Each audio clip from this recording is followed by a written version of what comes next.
Welcome back to my YouTube channel. This is my official birth story.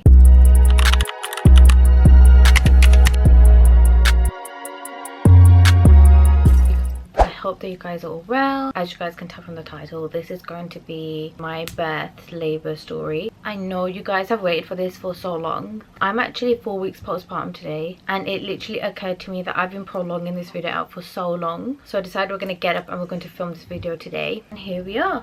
This is my official birth story. Let's get started. Before I get started, I want to let you guys know Mr. Ayan is behind. He's in the back. I don't know how difficult this video is going to be, but we're going to try. Yeah, be right back.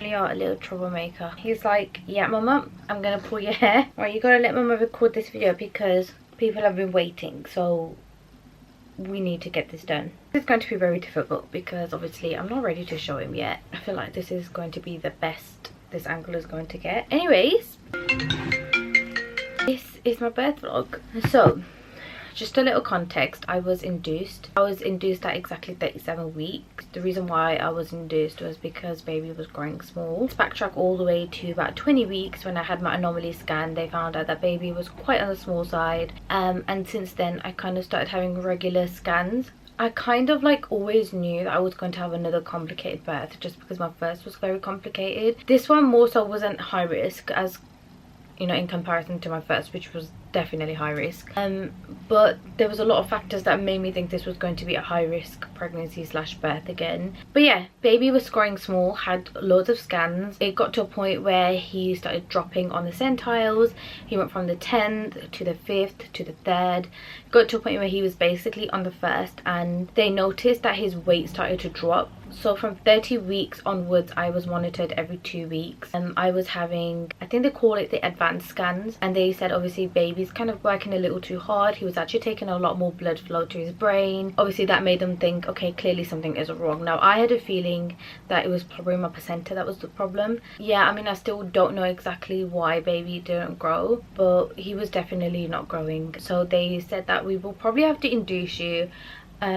But it was kind of a thing that they would monitor me every 2 weeks. So whenever I'd have my growth scans every 2 weeks, I was just kind of getting monitored. And obviously based on whatever was going on within the time frame is when they would make their decision. I went for my 35th week growth scan when they basically said that he's kind of tailored off the charts and he isn't growing, his weight's continuously dropping. So then they recommended that I get induced at 37 weeks, which would have been, I think I went in for my scan on the Friday, booked me in for the 10th or 11th. I think it was the 10th, so it would have been the following Saturday, and that basically gave me a week, literally a week to prepare. So yeah, I was booked in for the induction. Fast forward to the 10th, the day of induction. Obviously went in as normal. They basically gave me a room. They did the observations and stuff, and then they basically started on the prostin. If you don't know what the prostin is, it's basically a capsule gel kind of thing, and they have to insert that vaginally. And what happens is they give you 6 hours, so there's 6 hours in between each dose, and they kind of see whether you've dilated in between those 6 hours. So when I came in, I was actually already 1 centimeter dilated, which I was kind of really surprised about. Yeah, so I had my first prostin about 4 p.m. I had no pains whatsoever with the prostin. Well, with the first one anyway. I was kind of just like chilling, not worried about anything. They do cervical checks every 6 hours to see how much you've dilated. I don't think I had dilated at all. Then from the second prostin to the 3rd, I must have dilated 1 centimeter. I still wasn't really feeling much pains, like I was still pretty good. On the 3rd prostin is when I kind of started to feel a little pain, and that's also when I lost my mucus plug. I also threw up twice. I started getting very mild period-like pains, but again, it was nothing crazy, like I could manage it. And then from then forward, I basically had dilated to 3 centimeters. But obviously I was still not in active labor or anything, like I was kind of just stuck there at 3 centimeters. The good thing is I did lose my mucus plug, which means that's 1 step in the right direction. Because that induction had failed, obviously we have to move to another form of induction, and the next form of induction would have been the oxytocin drip. For me personally, I was really like avoiding the oxytocin drip because I've had horrible stories about it. If you don't know what the oxytocin drip is, it's basically the hormone drip which basically brings on labor, contractions quite fast, but the contractions are like 100,000 times worse than the actual contractions. It's so much more harsh compared to natural contractions. Now the oxytocin drip, I went in on the Saturday, and that's when I had my posturing gel. Sunday, Monday and Tuesday I was basically just waiting to be started on the oxytocin. So I was literally just sat in the hospital room chilling, like I was waiting for them to be like, okay, we're about to start you on. And the reason why they didn't start me on is because once you get put on the oxytocin drip, you need a midwife like that's kind of allocated to you for one-to-one support and care, and there was basically no midwives around. So yeah, we literally spent 3 days just sat in the room chilling. It felt like we was in the world's shittiest hotel, but to be honest, it was actually quite fun. Like at the time it was quite boring, I'm not going to lie, but now that I look back, I'm really glad that I had those 3 days to kind of just chill and, you know, just enjoy the last few kind of days while being pregnant. Those 3 days were filled with so many memories. Yeah, I'm just super glad that I had those 3 days to myself. But anyways, so on Tuesday morning at 6 a.m. they actually came in with the baby bassinet, the one that the baby goes straight in after I give birth. They kind of like set all that up. Then the midwife that was going to be taking care of me came in too, and that's when it kind of hit me like, okay, we're really about to kind of just start this. Like I was literally asleep. It's so funny because me and Abdul were literally sleeping on that one little tiny single hospital bed, and the nurse kind of just walked in and she was just kind of laughing to herself. But yeah, she's like, we're going to get started. So then I spoke to the doctors, and I mentioned to the doctor that I'm not really well with pain. Like I have a very low pain tolerance, and they kind of just said that if you aren't very well with pain and you've kind of made the decision of having epidural, they would suggest to have it at the start to begin with, just because it takes some time to kick in. And also there wasn't many doctors around, so I could be waiting hours and hours on end to actually get the epidural. And because I had already waited 3 days in the hospital, I was kind of like already getting very tired. I didn't want to be waiting in pain any longer than I needed to be. So I decided to get the epidural. I mean, I'm not going to lie, like I've always been open to the epidural anyway. If it was natural contractions, I probably would have tried to ride it out for as long as possible, but because it's the hormone drip, I was just like, yeah, I know I will not be able to handle that, considering obviously the pain of real contractions. So I was like, yeah, definitely gonna get the epidural. They started me off on the hormone drip, and then quite soon after, to be honest, I was put on the epidural. The epidural was kind of very uncomfortable and painful at the time. It's a weird sensation, like I actually cannot describe it. It's not painful where it's like unbearable. It's like you can feel the catheter going down inside your back, like you can feel everything. It makes you feel uncomfortable.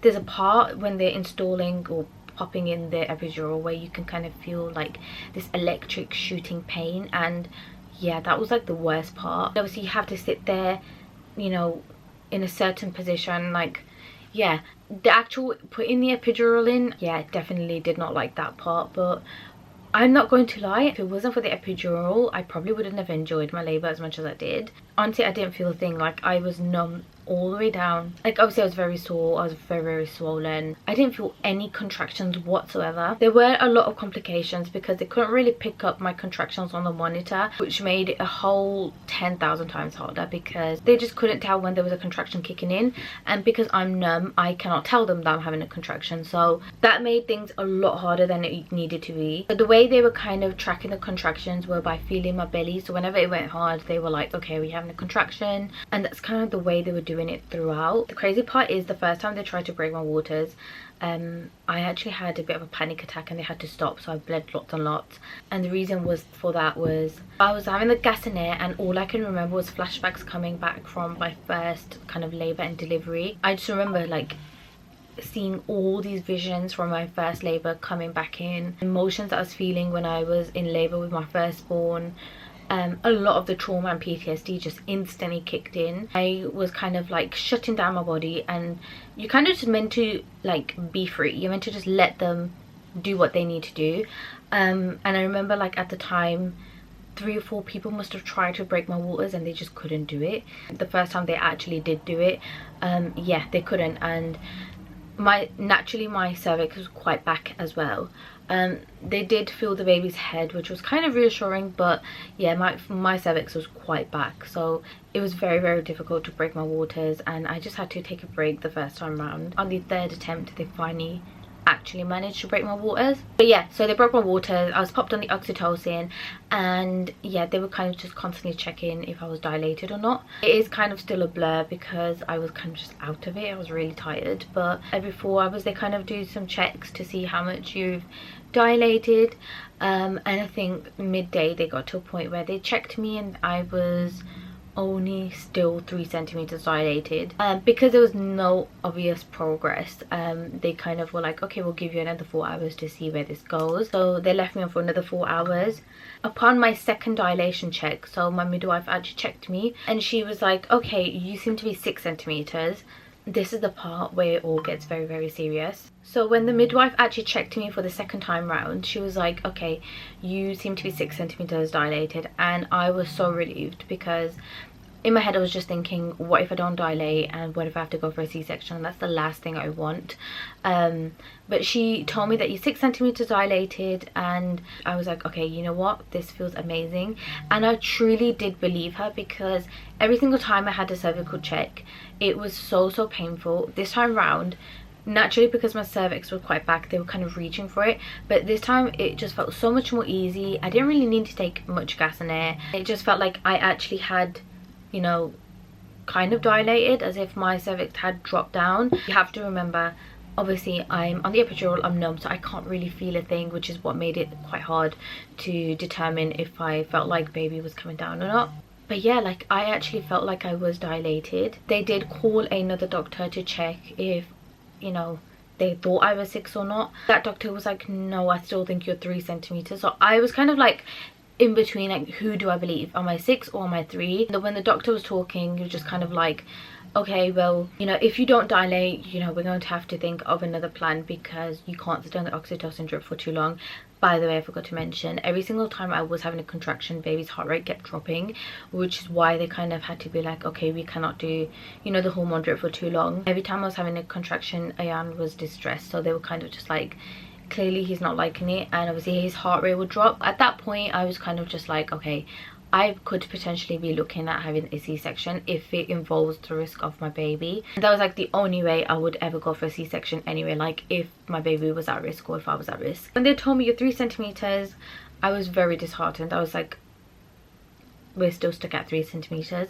And by the way, this is literally at like 5-6 p.m. on the Tuesday. Didn't know who to believe, so I actually asked for a third opinion. So then we had another doctor come in and she did the cervical check. When she did my cervical check, she actually said she thinks I'm 3 centimeters as well, and that kind of just made me feel even more awful. We have 2 people who are saying I'm 3 and the 1 person saying I'm 6. I just don't know who to trust, but my gut instinct was telling me that I am 6 centimeters. I don't know, for some reason I just believed the midwife that was taking care of me. It just made sense because she's the one that's taking care of me. She must know better, right? I was kind of just like, okay, who do I believe? And I've got to make the choice of, if we wait another 4 hours to see if I dilate or not. If I don't, we will have to have a C-section and kind of cut it now and basically meet my baby. Obviously, considering the fact that his heart rate kept dropping every single time I had a contraction. At that point, I kind of just broke down, and I remember at the time it was my husband and my sister that's in the room, and I'm just there kind of like, shall I have a C-section or shall I just wait till I give birth naturally? Because I really wanted to give birth naturally. Obviously, it comes down to if baby is safe enough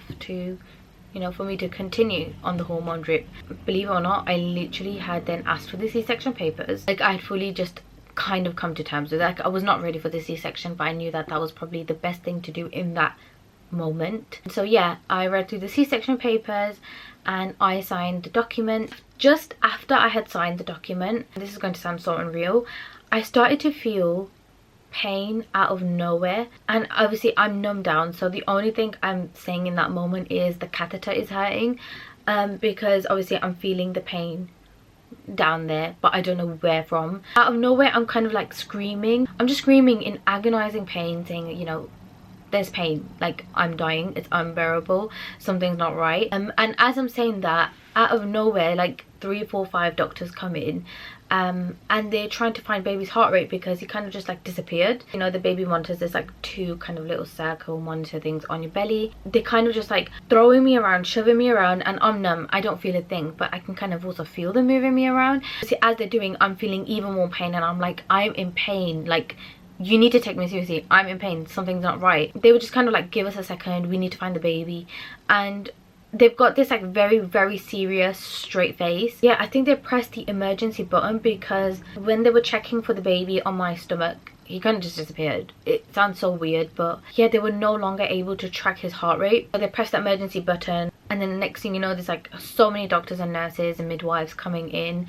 And then I think they had the doctor to check baby internally because they couldn't locate him on the baby monitor. So I had another cervical check, and this is crazy, but within the time frame of signing the papers to this moment, and you know, the doctors coming in to do the checks because baby's vanished, it must have been about 3 minutes. Honestly guys, I cannot believe this even happened. But they're doing their checks, and then all I hear is, you're 9 centimeters dilated. I cannot tell you the emotions I felt in that moment. I knew something was wrong in my body. I just knew I was dilating. So when they were telling me that I'm 3 centimeters dilated, I just didn't buy it. The fact that I had literally just signed the papers to go have a C-section, and next thing you know, I'm 9 centimeters dilated. Cannot describe it, but it was literally a miracle. I literally start crying. Like, I'm in actual disbelief. Like, I was in actual disbelief. I'm just crying, and I'm like, I knew it, I knew it.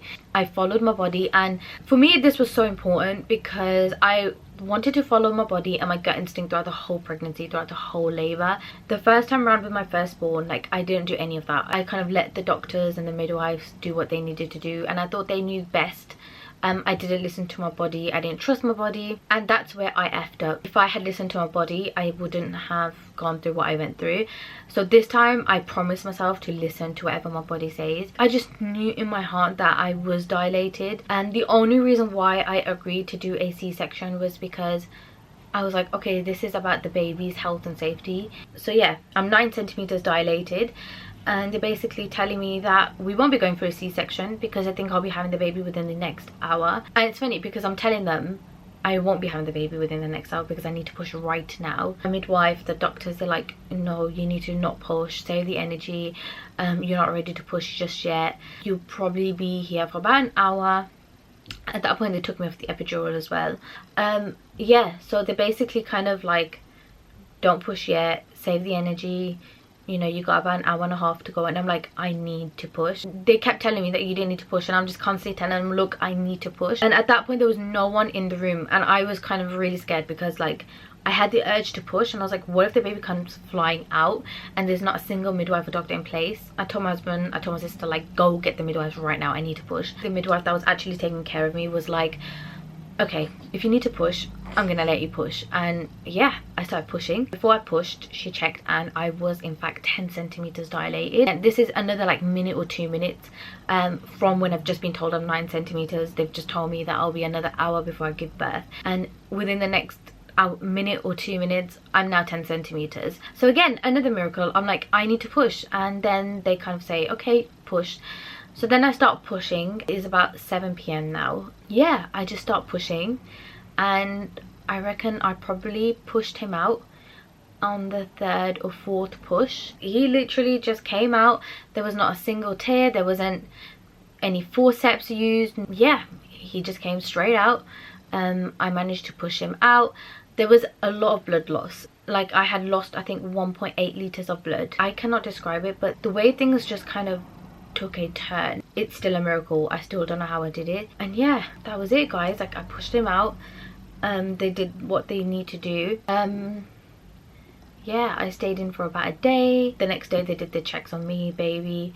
They took the catheter out. I kind of forced myself to walk through the night, and the next thing you know, we're discharged the next day. And for me, again, that was another huge relief because with Zaira, I was actually in hospital for about 6-7 days. And yeah, we went home. It's not as sweet as it sounds, because literally the next day when the health visitor came around to see the baby, it was like, they kind of looked at his jaundice, so she took a blood sample to the lab, and the test result came back quite high. So I did actually have to go back into hospital the next day, and I was there for about 2-3 days. Really and truly, I was in hospital for about 4 or 5 days, and because my experience at the hospital was so amazing, I felt comfortable, I wasn't traumatized. Like, this labor and delivery couldn't have gotten any better. And yeah, that's basically everything in a nutshell. While I'm at it, if you are going to give birth at Birmingham Women's, I 100% recommend. Like I had the most amazing experience, and I feel like everyone was just so lovely. Like, I felt like I was heard and I was in control. I wasn't pressurized into anything. I just couldn't recommend it enough. It was just the most beautiful, most perfect